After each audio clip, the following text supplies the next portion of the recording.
लिखते भी हो। Hello class 7th। Next topic है सब्ट्रैक्शन ऑफ रेशनल नंबर्स। अब देखो रेशनल नंबर्स का सब्ट्रैक्शन कैसे करते हैं। जैसे कि example number 22, subtract 12 upon 15 from 20 upon 15। तो ये तो जानते हो फ्रॉम का मतलब क्या होता है कि फ्रॉम के बाद वाला जो नंबर है उसको पहले लेते हैं और फिर सब्ट्रैक्ट का मार्क लगा के फ्रॉम के पहले वाले नंबर को बाद में। कैसे मतलब जैसा कि आपको दे रखा है 12 अपॉन 15 फ्रॉम 20 अपॉन 15। तो इस फ्रॉम के बाद वाले नंबर को पहले लेंगे 20 अपॉन 15 फ्रॉम का जगह माइनस 12 अपॉन 15। तो इन दोनों का एलसीएम आता है 15। तो मैंने बताया था कि डिनोमिनेटर का एलसीएम में डिवाइड देते हैं। तो 15 का 15 में डिवाइड देंगे, कितना आएगा 1। जो आता है उसको न्यूमरेटर से मल्टीप्लाई करते हैं। तो 1 मल्टीप्लाई 20 करेंगे तो 20 बन जा 20। 15 का डिवाइड 15 में देंगे 1 और 1 को मल्टीप्लाई 12 से करेंगे 12 बन जा 12।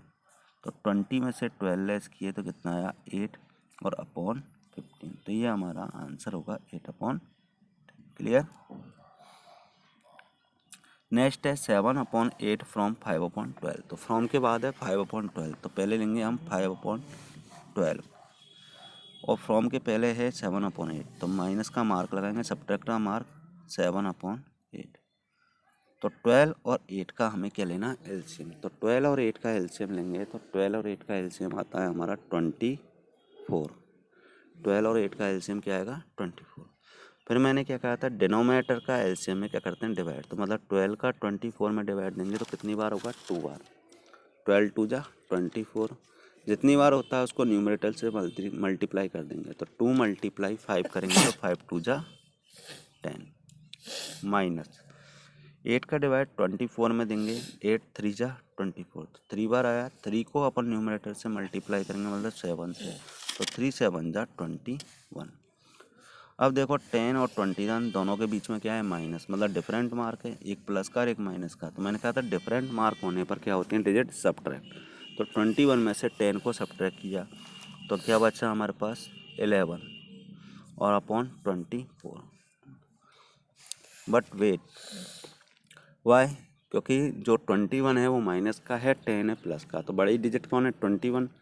मैंने क्या कहा था डिफरेंट मार्क होने पर डिजिट सब्ट्रैक्ट होती है, परंतु जो डिजिट बड़ी होती है उसके सामने मार्क जो होता है वो आंसर में लग।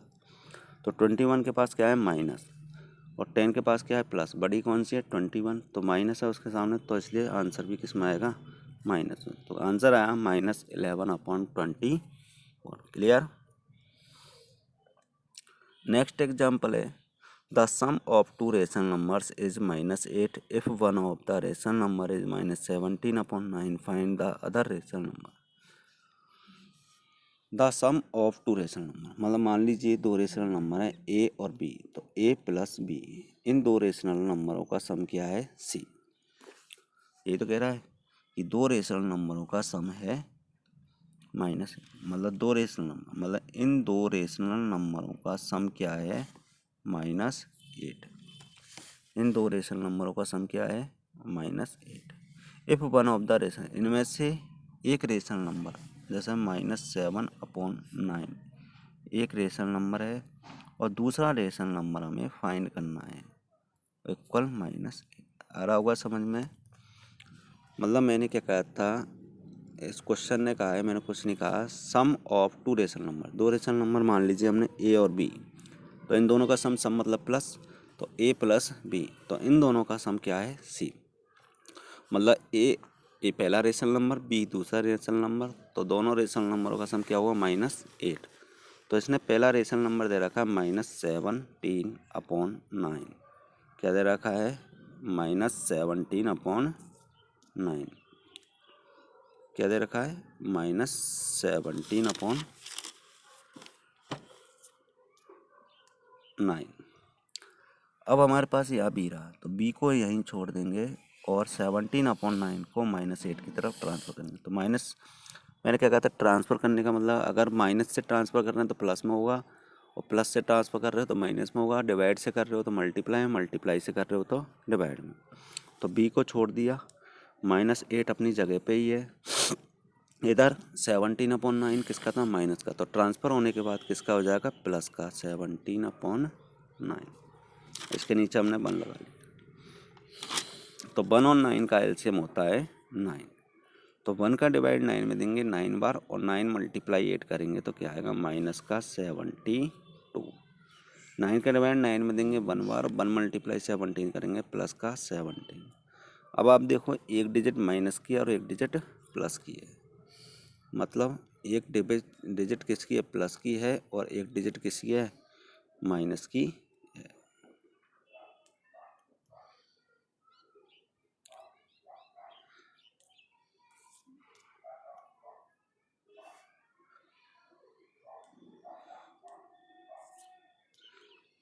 एक डिजिट प्लस की है और एक डिजिट माइनस की है, ठीक है ना, है नहीं है।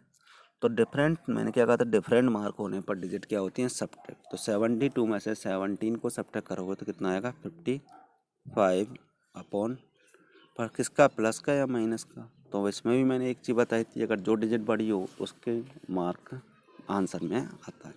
तो 72 बढ़ा, 72 के पास क्या है, माइनस, तो इसलिए आंसर भी किस में आएगा, माइनस। तो -55/9। क्लियर।